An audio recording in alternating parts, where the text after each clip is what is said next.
Okay. I'd call the meeting to order for the Village of Round Lake Beach. This is our board meeting for Monday, September 22nd, 2014.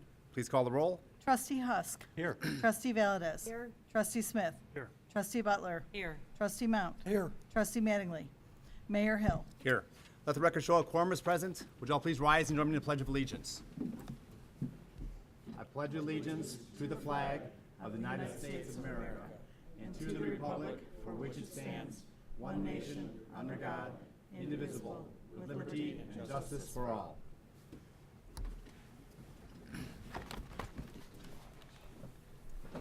Any additions or deletions to the agenda? If not, is there a motion to approve? Second. Motion by trustee Smith, second by trustee Mount. Again, any corrections, additions, deletions? Hearing none, all in favor? Aye. Opposed? Okay, the agenda is approved as written. We have September 8th, 2014 council meeting minutes. Any corrections or clarifications on those? If not, is there a motion to approve? So moved. Motion by trustee Butler, second by trustee Husk. Any corrections or clarifications? Again, hearing none, all in favor? Aye. Opposed?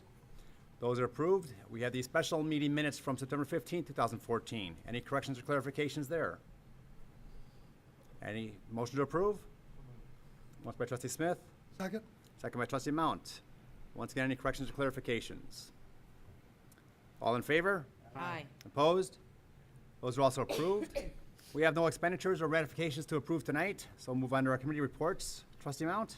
Well, thank you, Mayor. I do have a SWACO report, and I am happy to announce after the IML meeting we just attended that another trustee from county told me that they do the same thing. They have a SWACO report, and they call it their SWACO moment.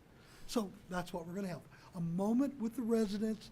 And so here goes. Household chemical waste mobile collection will be this Saturday. This is actually going to be the last one of the year.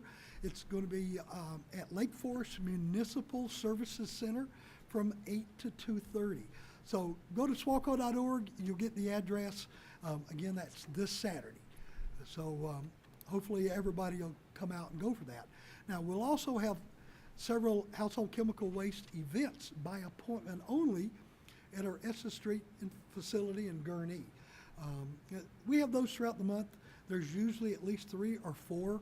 So October, we will do that.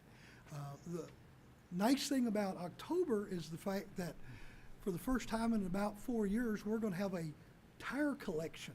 We're going to have the collection at the Winchester facility for the Lake County. The DOT? DOT, exactly. We haven't done this in a while, and the last time we had it, we had 20,000 tires coming out of the woodwork. Residents will only have to pay $1. They can bring these, get them out of the back of the garage. It's $1. Municipalities can bring them for free. Doesn't cost a thing. Now, some villages, and I'm not saying we're doing this, but some villages are having the residents bring them to Public Works, and they can just bring them over.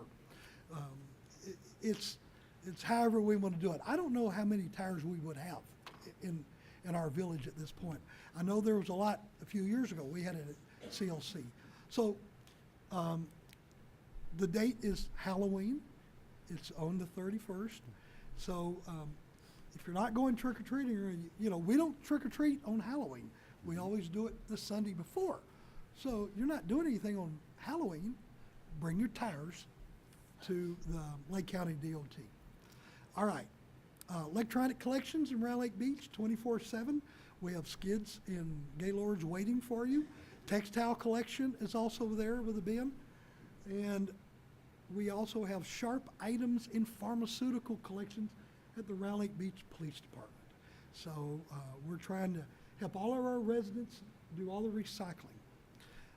Mayor, recently at IML, I was talking to a trustee from downstate, and I've got to share this real quick. Their recycling consisted of 2 dumpsters in their county. One was located at their village hall, and one was at the local library. And that's all they had, and not everybody was going to bring everything out. So a young life Boy Scout, working on his Eagle Scout project. He decided he was going to do something for his little small town.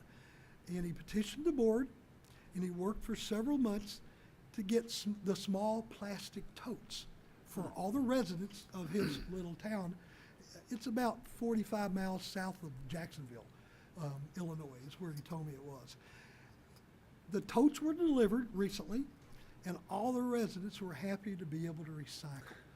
You know, here in Lake County, we're spoiled. You know, we have our 95-gallon garbage. We have our 65-gallon recycling containers. I mean, we got rid of our small totes over 10 years ago. But here's a town downstate who really feel now that they're recycling because they got the small totes. And it was all because of an Eagle Scout now who was working on that Eagle Scout project. And it was just something that hit me personally about the recycling. Talking about Boy Scouts, I do have a couple guests that I would like to introduce. First of all is from Northeastern Illinois Council. We have the Senior District Executive, Aaron Brewmaster, and we also have John Duncan, the Council Commissioner for Northeast Illinois Council of Boy Scouts of America. Could both of you please come up?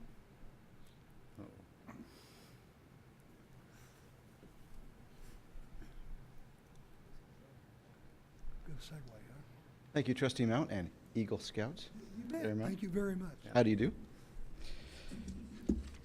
The National Eagle Scout Association presents the Outstanding Eagle Scout Award to Eagle Scouts who have demonstrated outstanding achievement at the local, state, or regional level. Mayor Hill became an Eagle Scout, as my records indicate, on November 19th, 1973. The relationship between Round Lake Beach and Scouting has been a long and very happy one. At present, we have 3 Cub Scout packs, 1 Boy Scout troop, 2 venture crews, 1 fire exploring post, and 1 police exploring post serving over 100 youth of the Round Lake area. This facility right here, our community room downstairs, has served as the home for our district committee meeting and district commissioners meeting for a couple of years now, and we thank you for your hospitality and what you provide to Scouting. I understand you are also currently registered as a member of the Troop Committee of Troop 275, so your personal engagement up to this very day is deeply appreciated. Thank you, Mayor Hill, for the example you set on behalf of more than 2 million Eagle Scouts who came before and after you by some years now, for the example you set of leadership in service. It is my pleasure and my distinct honor to present you with the Outstanding Eagle Scout Award.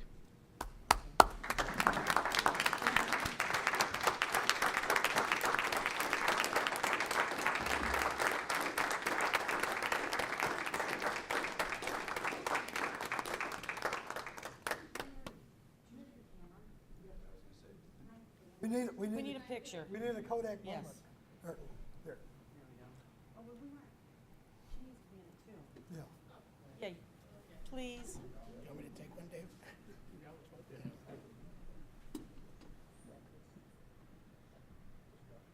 Stay right there, don't move when he's done. All right, Now, stay there. take a picture with her camera, and so Yeah. they've got one from Boy Kevin, Scouts. please, there you go. Okay, there you go.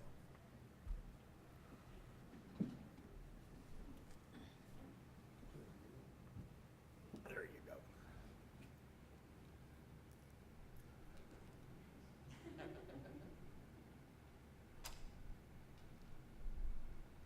Oh, the mayor's getting one. Yeah, I thought that was a good segue. It was, hey, I was excited, yeah, yep.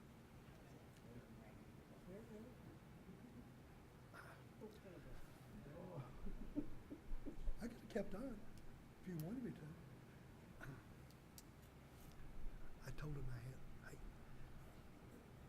I will. Thank you very much. I will.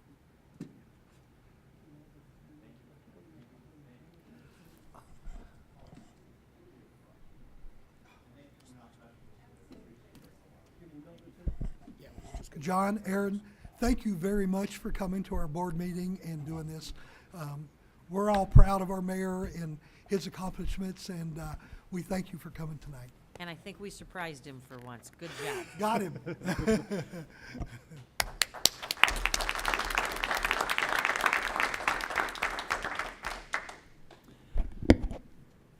don't normally expect to receive an award for just doing what's right out there in the community, but it's very nice to be recognized for that.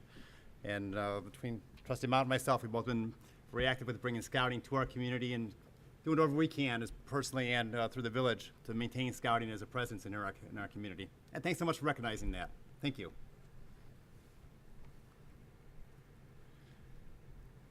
If the truth was known, the mayor and I both got into this together many years ago through Yeah, Boy that's Scouts. right. Our sons were in Troop 275, and with both of us being Eagle Scouts, and leaders of that troop at the time, and here we are today. So, thank you, Mayor. Goes back a few years, yeah. Goes back. Any other committee reports? We do have a presentation tonight on a mayor's report from the Round Lake Area School District 116 in regards to their referendum. And you're welcome to stay, but again, if you have things to do, we understand. We won't be hurt if you need to get up and go. But thank you for coming tonight. We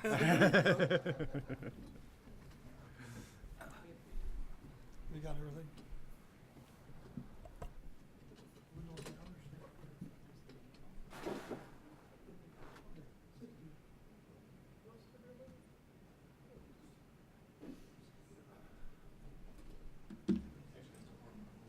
Yeah, I didn't think about that initially. Yep.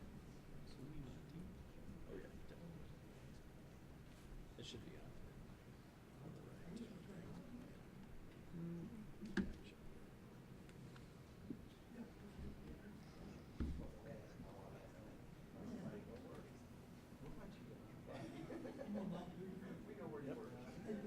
There it There you is. go, see?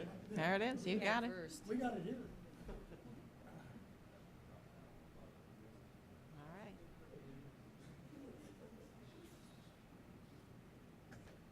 All right, we're good? All right. Good evening. My name is Nancy Radford, and I'm the president of the Round Lake Area School District Board of Education. I would like to thank you for allowing us to present today regarding the November 4th, 2014 referendum. I think it's really important that we share with you the facts that we think that you need to know. Today, I, along with our Assistant Superintendent of Business, Bill Johnston, will be sharing factual information about the November 4th, 2014 referendum. Presentation should last about 10 minutes, and we will have time at the end to take any questions you might have. Okay, in July, our Board of Education voted to place a referendum question on the ballot for November 4th, the November 4th, 2014 election. Referendum question asks for community support in building additions to and improving the site of Round Lake High School.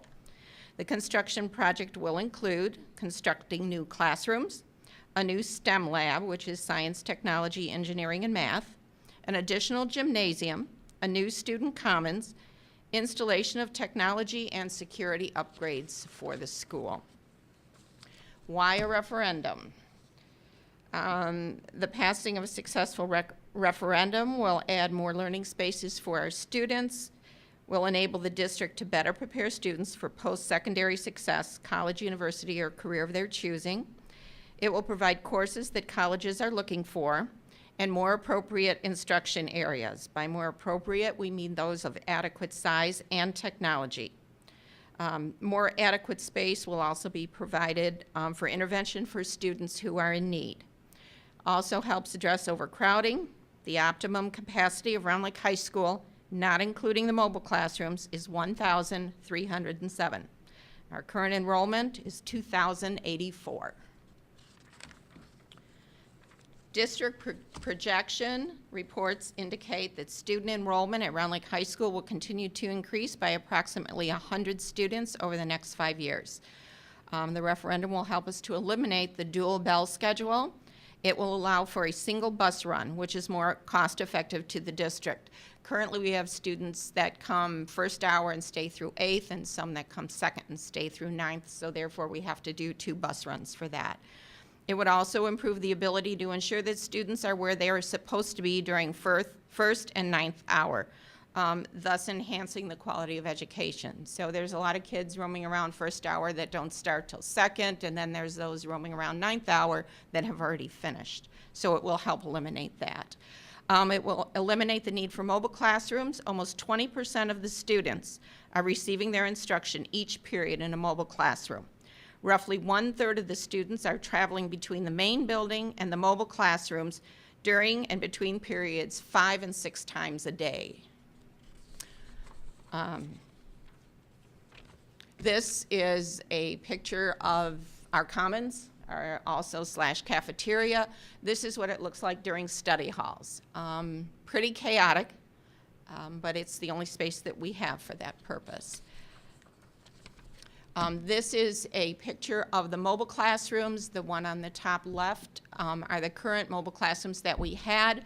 The one on the right are the mobile classes that we added. You can see how far away they are from the building. They're in that back parking lot. And the other picture is just the kids back and forth. These kids are going back and forth, huge number of kids all day long to those mobile classrooms. Every Friday, we are offering tours of Round Lake High School. We encourage you to come see for yourself. You're free to wander the building. They'll take you on a tour. You can look where you want to look, see whatever it is you need to see. They are going every Friday from 9 a.m. until 10 a.m. from September 5th until October 31st. If that time is not convenient for you and you want to go tour the school, go over, talk to Dr. Mendoza, and he will arrange a tour for you. Okay, I am now going to turn it over to Bill Johnston, and he's going to talk about where the funds will be spent. Thank you, Ms. Radford.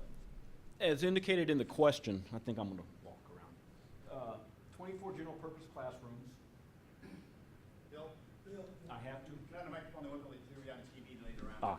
Okay. Carry the microphone with you want. Take it off the stand and I'll try to stand still. One of the things that we should note that is fairly obvious, but still probably bears repeating, is that there's only one high school in the school district. So every student within the district will eventually get to the high school. So this is not just a high school referendum question, it's an actual school district referendum question. Another thing that also should be reminded is the fact that we do open up our schools to all of the community to come in and just like y'all do downstairs or in this room.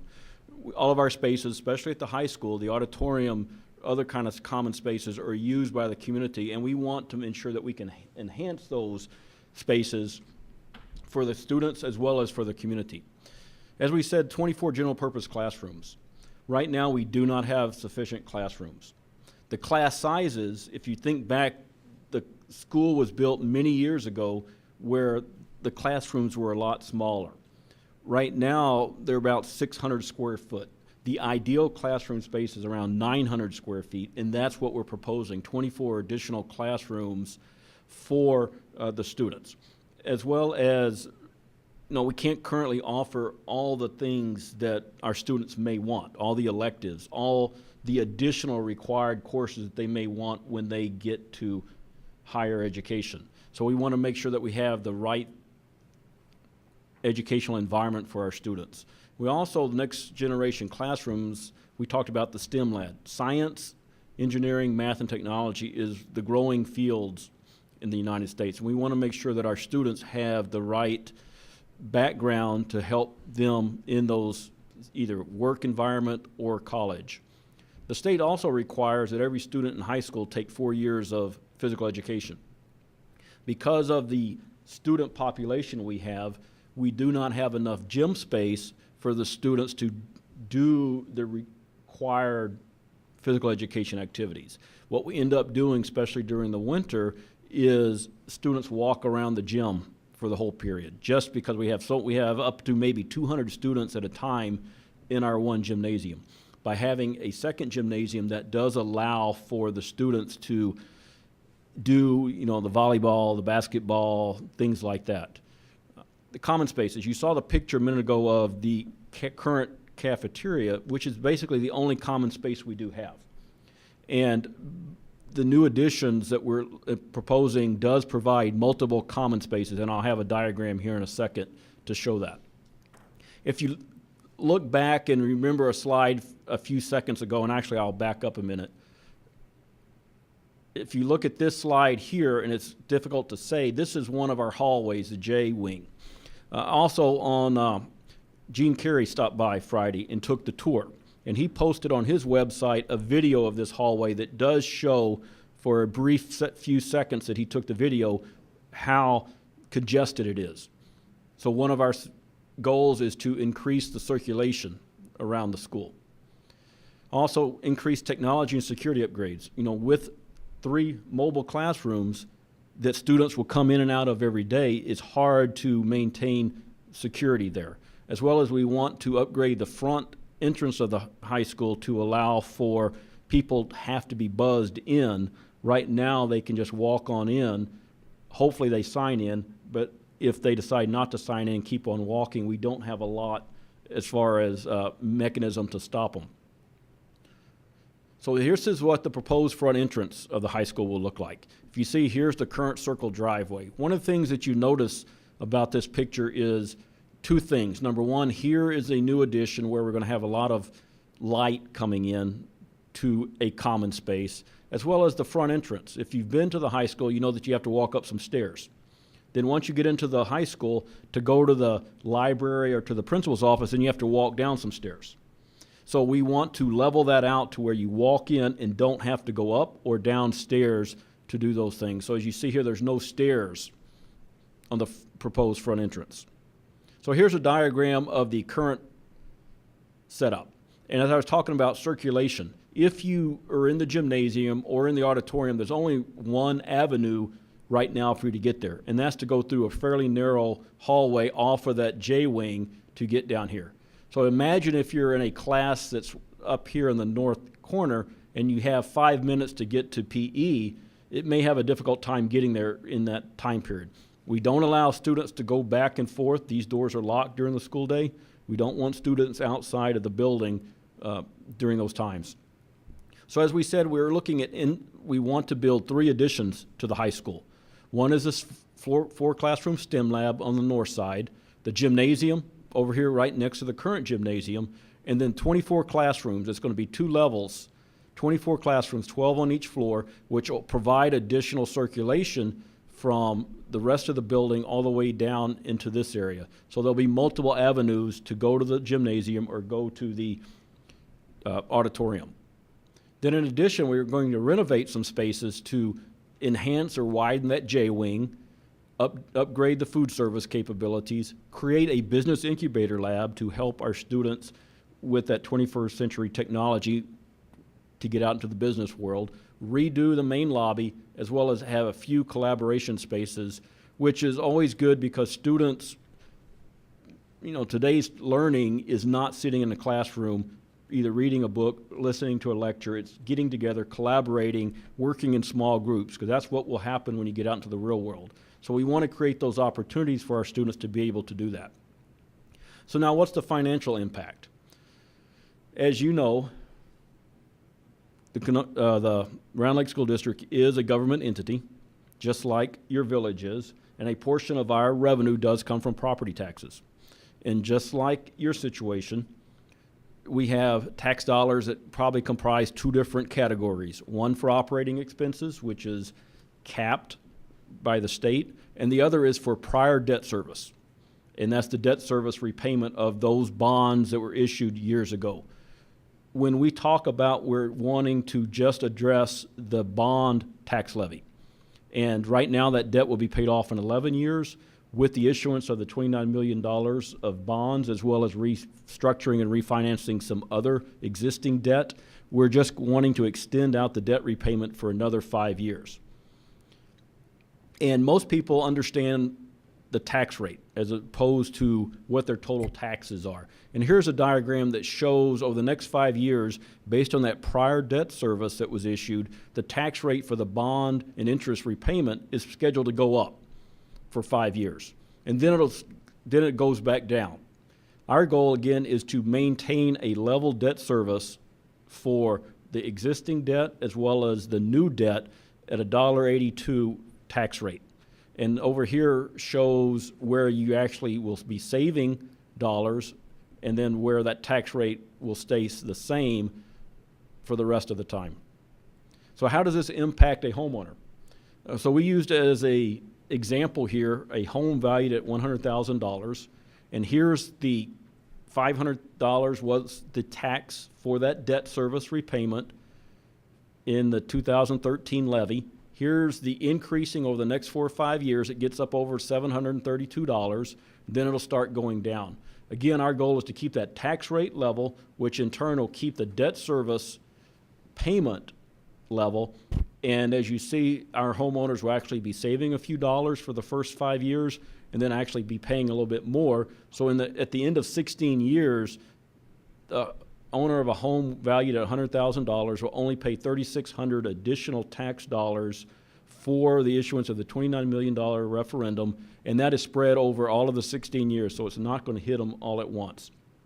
So again, the goal is to not increase taxes, but to maintain the existing tax rate out for 16 years. So with that, we'll take any questions that anybody may have. Yes, sir. We can't hear you. I don't know if your microphone's off. Okay, you got 2 gymnasiums. If you're having so much trouble going back and forth to the gymnasiums for the students, why wouldn't you have one at each end of the building? That's a good question. There is, the space that we've identified is next to the existing gymnasium as opposed to the other end. Right, that'd be out in the parking lot over there. I'm pretty familiar with Yes. it. My last kid, my 7th kid just graduated from high school last year, so.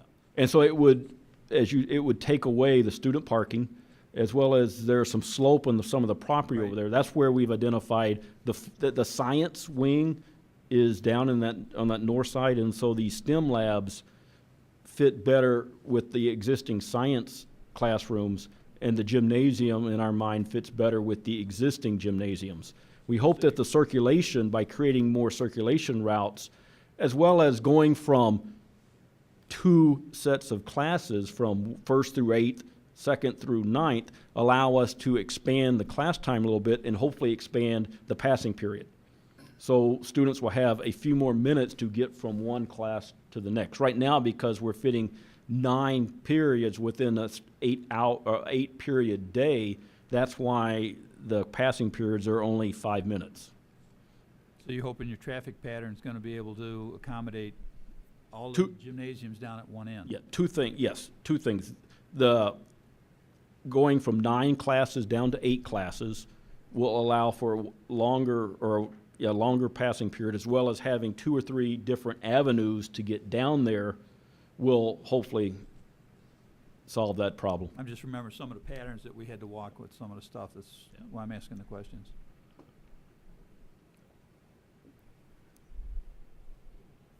Any other questions? If someone wants to do more research on this, is there something on the website? There is something on the website. There's a Q&A, as well as probably this presentation. And if anybody has any questions, they can contact Heather Bennett, who is our public relations officer, and she'll either put you in contact with me or somebody else to help answer the questions. And again, I advise and suggest that if people are interested, that they should take Dr. Mendoza up on his Friday morning tours, because it certainly will give you a different perspective, and a better perspective than maybe what you hear out there, and actually see the size of these existing classrooms and those kind of things. You have a question in the audience? Oh. Yes, please. I always get excited when I see STEM go up on the screen. We have a very generous donor in our council right now who has been very generous in making STEM happen around Lake County and northern Cook County. And in particular, I am aware at this time that Round Lake Beach is a place where we are trying to form an Explorer Club that is very STEM focused. We look forward to expanding that relationship with your middle schools and high schools as time goes, and I'm very excited to see that. So there you go. Thank you. Well, I would also encourage you, if you do have a question, it's really important that you do contact Heather Bennett so that your question and your answer can be put on the website for someone else that may have the same You have question. to find the password Sure. at the very least. I would encourage you that if you have a question, that you contact Heather Bennett so that we can get that question and that answer on our website under the Q&A, because someone else in the community may have that exact same question that you have. And so we're going to continue to post those questions and answers on the website. And what's that phone number? Right up there, 847-270-9007. You can email her too, hbennett@rlas-116.org. Anybody else in the audience have any questions? Thank you for your time. Well, thanks so much for taking your time to come out and educate the community on the referendum and how much is needed in the community. Thank Thank you. you.